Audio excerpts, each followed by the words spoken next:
Okay, sa mapagpalang umaga po sa inyong lahat.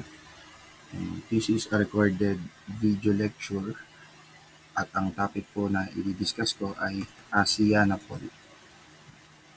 So, ano po ba ang ibig sabihin ng Asianapol?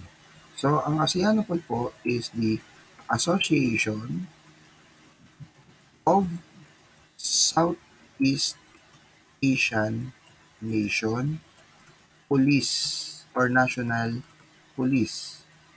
National Police.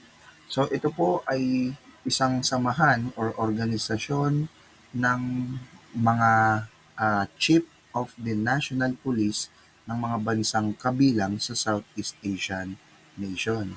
Okay? So ano po ba yung mga countries, okay, under the Southeast Asian nation, no, yung sa ASEAN? Ano ba yung mga bansa dyan? Okay. So, ang ASEAN po ay binubuo ng 10 bansa. Andiyan ang Brunei, andiyan ang Cambodia, andiyan po yung Indonesia, yung Laos, Myanmar, Philippines, and then Singapore, andiyan din po ang Thailand,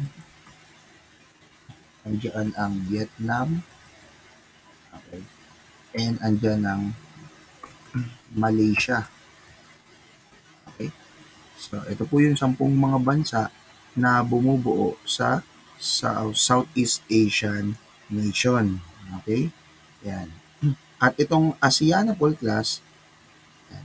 So binubuo ito ng mga hepe or chief of police ng mga national police forces ng mga bansang ito. Okay? So ang Brunei po, ang tawag po doon sa kanilang police organization ay the Royal Brunei Police Force. Okay? Yan, yung hepe po nila dyan, ang kumakatawan, no, sa kanilang police force. Okay? Sa Cambodia naman, Cambodian National Police. Diba?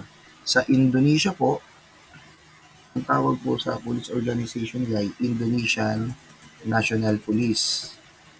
Indonesian National Police. Yan. Sa Laos naman po, ang tawag dyan is Laos Police Force. Laos Police Force.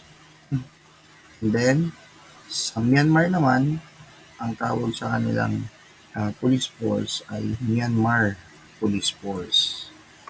Myanmar Police Force. Siyempre sa Pilipinas, we have the Philippine National Police. Diba? The Philippine National Police or the PNP. Sa Singapore naman, yan, Singapore Police Force. Singapore Police Force. Sa Thailand naman, okay, sa Thailand naman, ang tawag ay Royal Thai Police. Royal Thai Police. Yan. Sa Vietnam naman po, ang tawag dyan ay yan, Office, medyo mahaba lang, no? Office of the Investigation Police Agency, okay, under the Ministry of Public Security, Socialist, okay, Republic of Vietnam. Okay, Republic of Vietnam. Okay. And then sa lastly po, sa Malaysia, okay, it is the Royal Malaysian Police. So yung 10 mga bansa na yan, class, ito yung bumubuo doon sa Association of Southeast Asian National Police. Okay? So yung mga hepe po ng mga police forces na yan. Okay? So, paano ba nagsimula ang ASEANAPOL? Okay. So, ang ASEANAPOL po, class, nagsimula ito ng 5 country pa lamang sila. Okay? Sino ba yung first 5 countries, okay, na kabilang sa pagbuo, no, dito sa tinatawag nating ASEAN National Police. Okay? So, yung unang 5 bansa na yan ay yung Malaysia, okay, yung Singapore, yung Thailand, yung Indonesia, and the Philippines. Sila yung kauna-unahang mga bansa, okay, na bumuo ng ASEAN National Police. Okay? And the first meeting, okay, was conducted, the first formal meeting uh, of the chiefs of the ASEAN National Police, ASEAN National Police was held in Manila, na dito sa Pilipinas. In Manila, Philippines. At noong ito po ay ginanap noong October 21 hanggang 23 ng 1981. Okay? Yan po yung kauna-unahan, okay, na meeting or pagpupulong ng 5 countries na yan, yung mga chief of police nila, okay, para buuin itong ASEANAPOL. Okay? So, ayan. Hanggang sa noong 1984, 3 years after the creation, the Royal Brunei Police joined, okay, joined the ASEANAPOL. Okay, so all in all, 6 na sila. And then, noong 1996, dumagdag naman po ang Vietnam. Okay, yung Republic of Vietnam National Police. Okay, so ito na sila. Until such time na dumating yung 1998, kung saan yung Laos Police Force, okay, at yung Myanmar already joined forces. Okay, Myanmar Police Force already joined forces.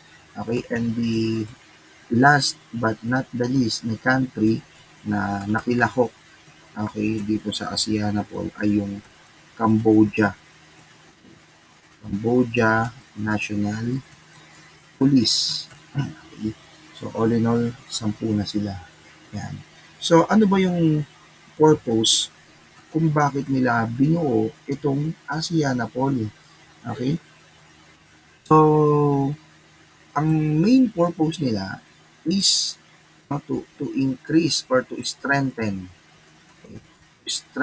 the law enforcement, okay, and crime control, okay, of all the nations or all the countries, okay, nakabilang dito sa Southeast Asian nation. Okay? Kasi nga napaka prominent or talamak po kasi yung illegal drugs issues, lalo na dito sa mga bansa na katulad ng Thailand, di ba? Thailand, Myanmar, and Laos, no? Yan, kasama sila dito pala sa ASEAN, sa Southeast Asian nation. Okay? At dito nga sa mga bansa na to, yung mga borders ng Thailand, Myanmar, at Laos, yung mga boundary line nila, ito yung nagsisilbing transshipment point. Okay? Kung saan dito nagsisimula plus yung opium production as well as some other illegal drugs. Okay? Kasi ang Thailand, Myanmar, and Laos, ito yung bumubuo sa tinatawag na Golden Triangle. Okay? So, dito sa Golden Triangle, prominent po dito yung production of opium. Okay, kaya nga kaya nga nakilahok na rin sila, okay, in order for these countries to strengthen their law enforcement activities, not to prevent and control crimes. Okay? Yan. So, ang ASEANAPOL class, they are conducting meeting annually, no? So, they conduct meeting annually. Okay, so ibig sabihin ng annually, yearly, 'di ba? Kada taon. Yan. Tinatawag nila ang meeting nila na ASEANAPOL Conference. Okay, ASEANAPOL Conference. Yan. So, every meeting class, every meeting over this ASEANAPOL, okay, they are assigning, no, a secretary. No? Kung sino po yung host country na kunwari sa Pilipinas, okay, sa Pilipinas ginanap ang pagpupulong. Okay, so ang magiging secretary nila or secretariat nila is yung Chief of Police ng Pilipinas. Okay? So, ang work ng isang secretariat, okay? Ang work ng isang secretariat is to monitor, no? To monitor na the details of the conference. Yan. So, imo-monitor nila yung detalye. Okay? Lahat ng mga lahat, okay? Lahat ng mga communications, lahat ng mga mapag-uusapan, okay? Sa conference. Okay? So, ang trabaho po ng secretariat okay, is to monitor the meeting. Okay? And the details of the conference. No? Yan. And ito po, yung secretariat niyan is rotational basis. No? Rotational basis. Yan. Kung sino nga yung host country, siya lamang po ang siya yung magiging secretary. Siya po yung magmo-monitor lahat ng mapag-uusapan sa conference. Okay? And since medyo nakakalito nga, 'di ba? Kasi every year, 'di ba? Iba-iba yung secretariat. Kaya nung pang 25th conference, during the 25th conference or tinawag nila ito na 25th joint community community conference. Okay? So, the ASEANAPOL Plus signed, okay, or this 25th joint community signed by the ASEAN chiefs of police, okay, during the 25th annual conference na ginanap, no, sa Bali, Indonesia. Bali, Indonesia. Okay? That there is a need na. Okay? They express a need, no, to establish the so-called permanent ASEANAPOL Secretariat. Okay? So, naisipan nila na magkaroon na ng permanenteng ASEANAPOL Secretariat. Okay? At with this conference, yan, they lay down the objectives of the Secretariat. Objectives of the creation of the permanent Secretariat. Okay? And this is, number one, to harmonize, no, and standardize, okay, coordination, no, and communication. Okay, communication mechanisms amongst ASEAN police force, diba? So para magkaroon po ng ng harmony and magkaroon ng standard sets of coordination and communication sa lahat ng mga chiefs of police. Okay? Para iisa lang ang tatawagan nila, okay, kapag meron silang gustong malaman, ay merong gustong makipag-coordinate, no, sa isang bansa. Okay, isa lang ang tatawagan nila. Yan ay yung permanent secretariat. Okay? So second is conduct a comprehensive and intensive um, or integrated comprehensive and integrated study concerning, the resolutions, concerning the resolutions agreed, in the ASEANAPOL Conference. Yan. So, trabaho din po nila na mag-conduct, no, ng comprehensive study. Pag-aaralan nila lahat ng mga na, na pagkasunduan na resolution, okay, during the conference. Okay? Yan. Para mabuo nila yung plan of action, okay, in order for them to make the so-called plan of action. Paano ba nila masosolusyonan, okay, yung ganitong sets of problem ng iba't iba ng ibang mga bansa na kabilang sa Southeast Asian. Okay? And then their role also is to establish a mechanism, okay, with responsibility na to monitor, yan, tulad ng sinasabi natin kanina, and follow up, the implementation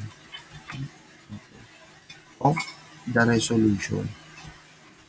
Resolution, ito po yung ito yung napagkasunduan, okay, during the conference. Okay?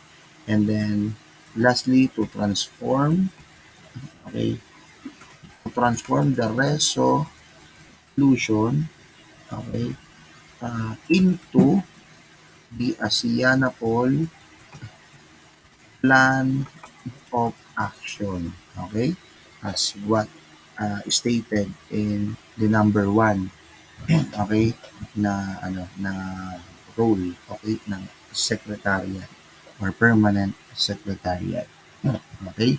So, yan po yung functions po ng secretariat. Okay? So, let's proceed now with the head of the secretariat. Okay. So, syempre kung sino yung chief of police ng bansa, okay? Siya po yung magiging head of the secretariat. Okay, syempre pagbobotohan yan kung sino yung magiging permanent. Okay? So the head of the permanent secretariat, okay, is holding a position of an executive director. Okay? Executive director. And it is assisted okay, by 2 directors.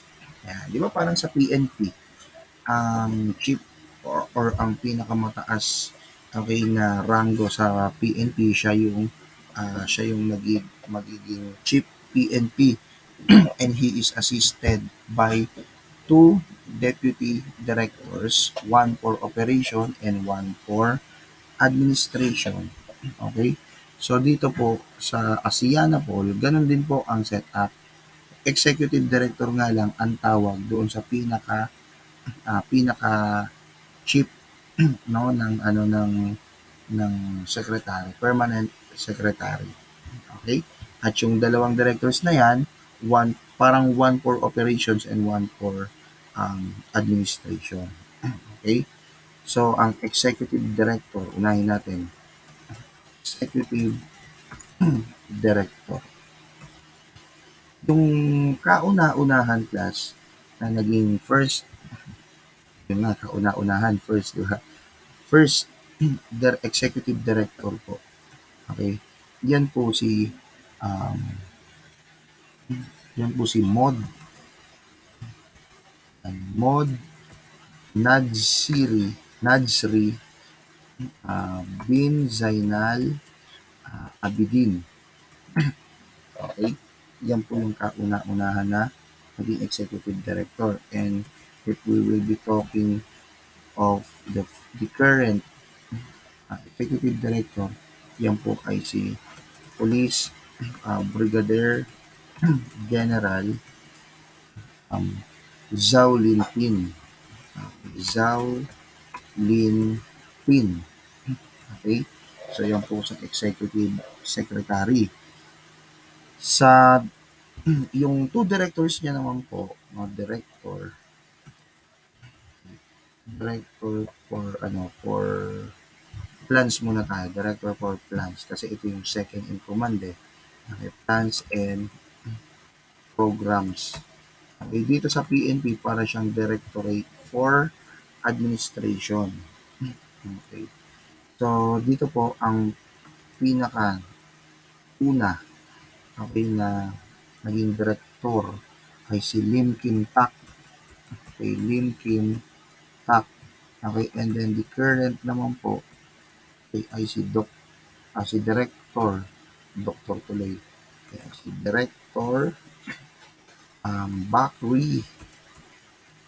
Bakri Haji Zainal Abidin. Okay, si Dr. Bakri Haji Zainal Abidin. Okay, and then the third is yan. Sorry class, ito pala class, yan, hindi sa plans and programs, no? Sa police service, parang operation, no? Director for police service. Okay. Para siyang operation. Okay, Deputy Director for Operation dito sa Pilipinas, sa PNP. Okay? And then, ito pala yung Director for plans and program. Okay.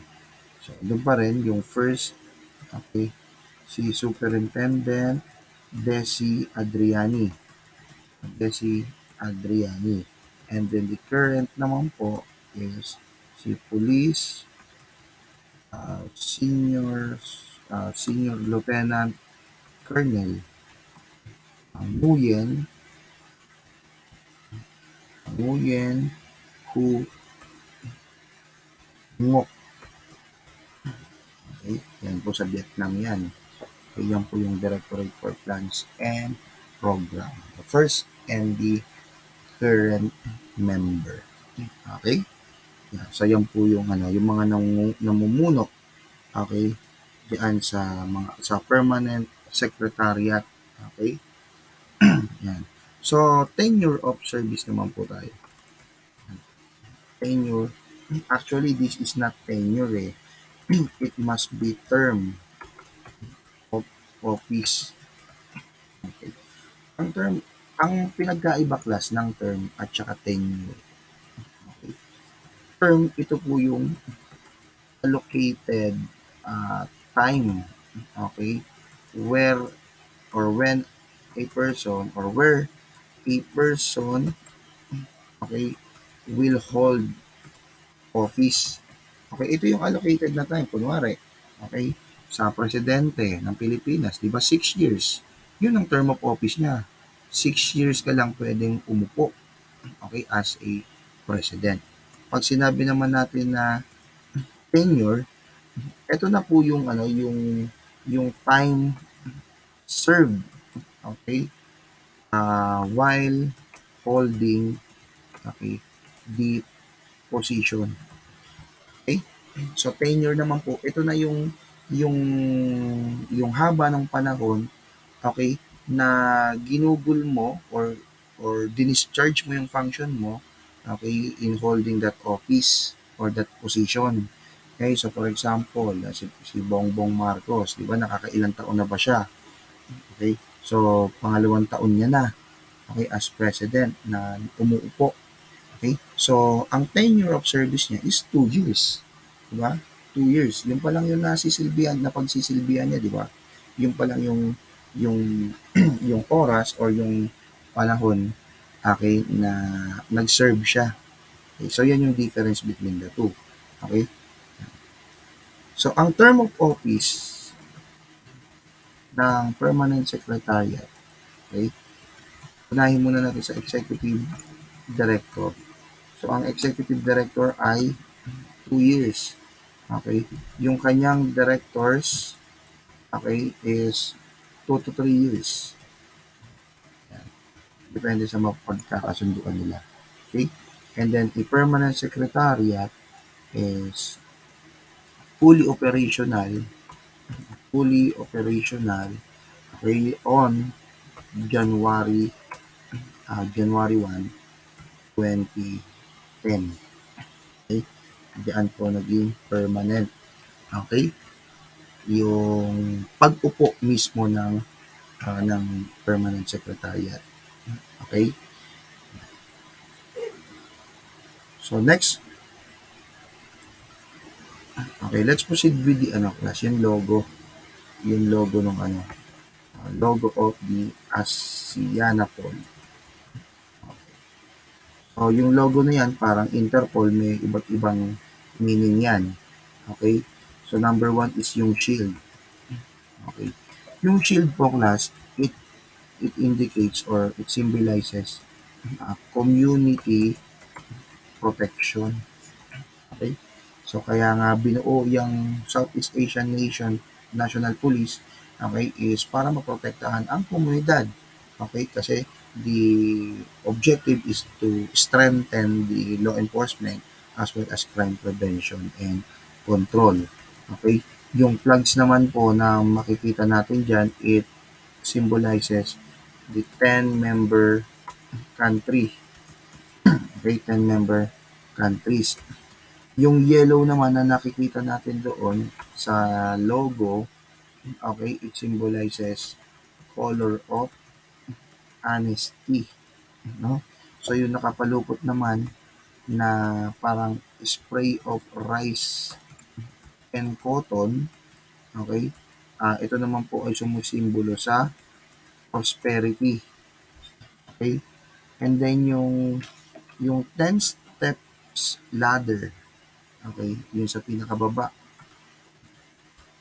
10 steps ladder, okay, at the bottom, it symbolizes the 10 countries. Okay? 10 countries. Yan. Para ma-reach nila yung objectives class ng Asianapol, okay? So kailangan yung 10 yung 10 member countries na yan ng Asianapol, okay, they must work hand in hand. Okay? And then doon sa pinakatuktok class, meron po doon na 3 step pa din. Yan, 3 steps on top of pillar. Okay? So ito naman po ang sumisimbolo sa police motto. Okay? Motto ng mga chiefs of the Southeast Asian nation. Okay? So ano ba yung police motto na yan? Okay? So number 1, it is to fight crimes, love humanity. Ayan. So, loving humanity, pinapakita ito ng pagrespeto pa rin doon sa human rights, okay, ng bawat kriminal. Okay? So, and then lastly is help delinquents. Ayan. Help delinquents. Okay? So, pag nahuli yung mga kriminal plus, hindi naman para bawian sila ng buhay, no, or para pahirapan sila, saktan sila. Ay hindi, kasi ang modern approach ngayon in dealing with the law violators, no, is to rehabilitate them, no, reform and rehabilitate.